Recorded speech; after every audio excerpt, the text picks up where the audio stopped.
nominimin kokë më kokë të Valbonës dhe Laertit.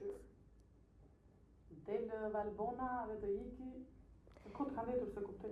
Del Valbona, po edhe Laerti doli pak sa keq në sytë e publikut, ë? Pse s'u ka parë fare?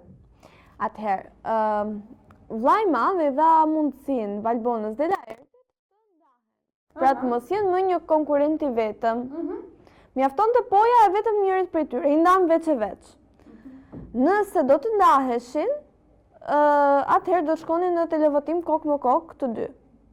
Nëse do të qëndronin si një konkurrent i vetëm, vazhdonte njësoj.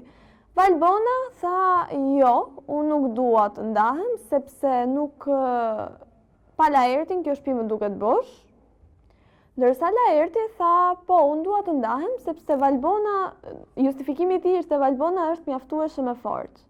Është mjaftueshëm e fortë edhe sa ta nxjerrë Laertin, kupton? Unë nuk e besova nga asnjëri prej tyre, justifikimin e asnjërit.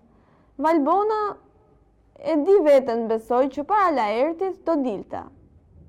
Prandaj do pëlqente më shumë të ishte një konkurrent i vetëm, ndërsa Laertit po e bezdiste Valbona.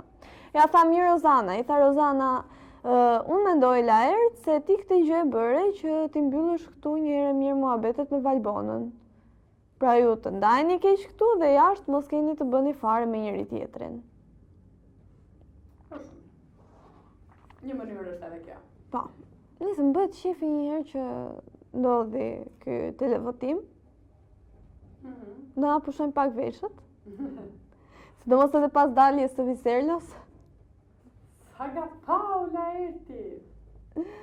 Por, shiko, publiku, sidomos fansat e Valbonës janë prekur shumë nga Laerti. Edhe ka patur shumë komente negative, por në fund ditës ajo është një lojë dhe se gjithsecili përdor një strategji për të dalë më mirë.